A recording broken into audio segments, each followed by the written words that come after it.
The GM Motors St. Catherine's propulsion plant in Ontario, Canada, currently manufactures several key components for GM vehicles. So these include the Gen 5 V8 engine, the GF6 transmission, and the dual clutch transmission used in the Chevy Corvette or Chevrolet Corvette.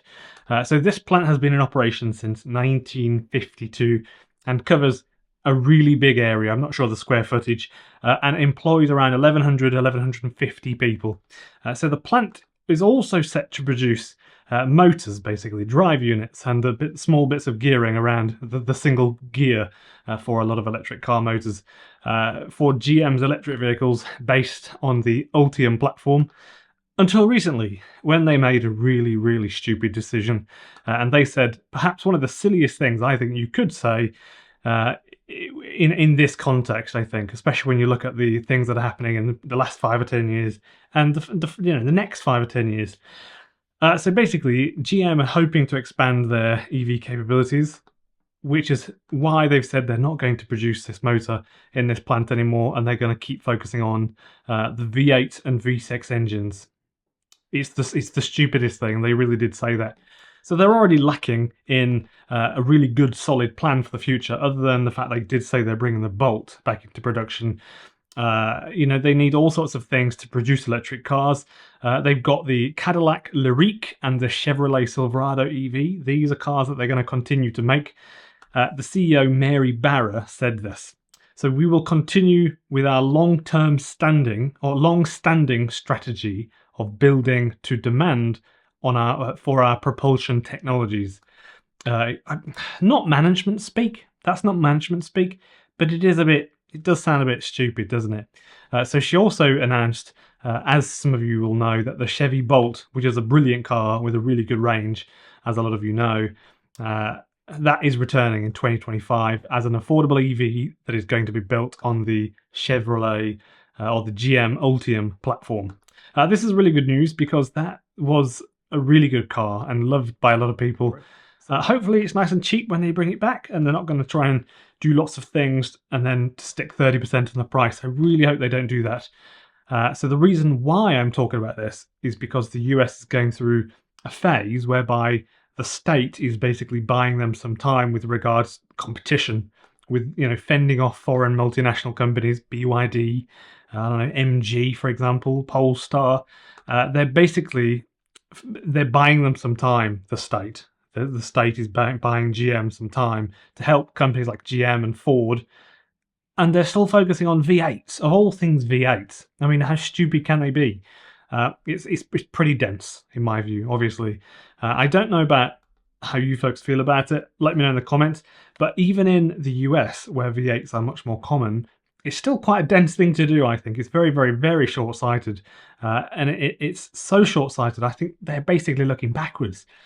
So interestingly, after doing some more research on this, it turns out some interesting things came to light. So Mercedes, BMW and Ford all are still planning on having V8 engines in their cars, high-end cars, after 2030, even though, for example, Mercedes publicly avow, they say publicly, they want to have 100% EV lineup by 2030, but they're still going to have V8s. Naturally, that makes perfect sense. Good job, Mercedes. So some things don't add up, I think. GM and Ford have Hyundai, Kia, other companies biting at their ankles, and they still don't seem to want to make this big commitment, just a big breath and just go at it with electric vehicles. And I know, the battery plant from Ford and CATL, or Cattle, as I used to call it before I got lectured too much, I know they couldn't settle on an agreement with 1 or 2 states in the US, and they finally settled in Michigan. Ford is going to make LFP battery cells under license from Cattle or CATL using materials shipped over to America from CATL. In a word, puppeteering. So there are major concerns over CATL working with Ford, which is obviously a very American company, and CATL is said to be very aligned with the Chinese Communist Party.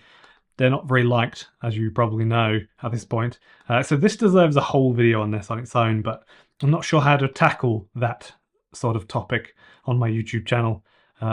you know, because it's really easy to get lots of hate comments and trolls, and I don't really want to do that, honestly. I want to talk facts.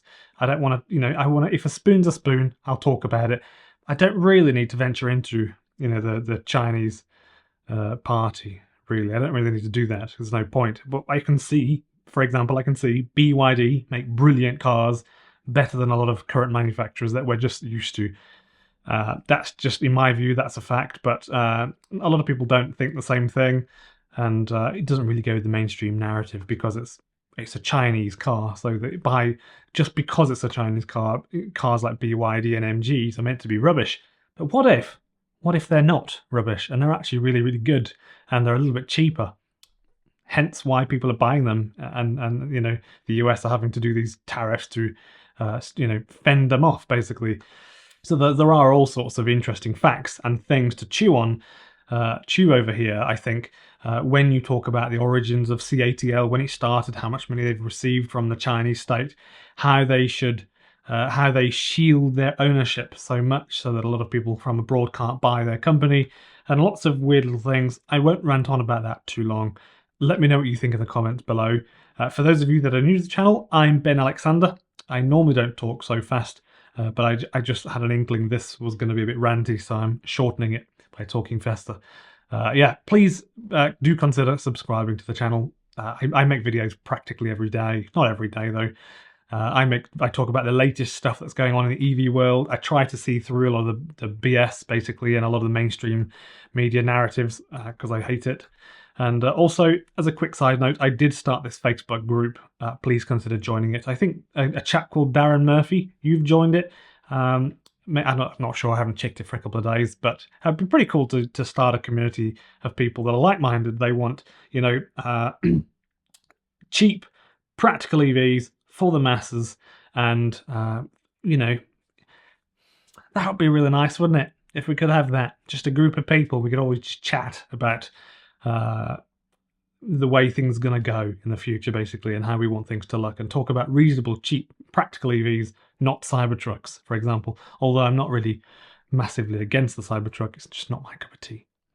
Yeah, thanks for watching, and see you in the next video. I've got 2 more videos planned after this. Literally, when this goes live, I've got 2 more to go live straight after it, and a few more after that I'm in the middle of writing and making notes over and doing more research. A lot of my videos I actually have to email people and wait for responses. It takes days. I could just chew through and make very quick videos and chuck them out, but I worry about stuff not being accurate, you know, or having not done enough research. So yeah, I'm Ben Alexander. Thank you for watching.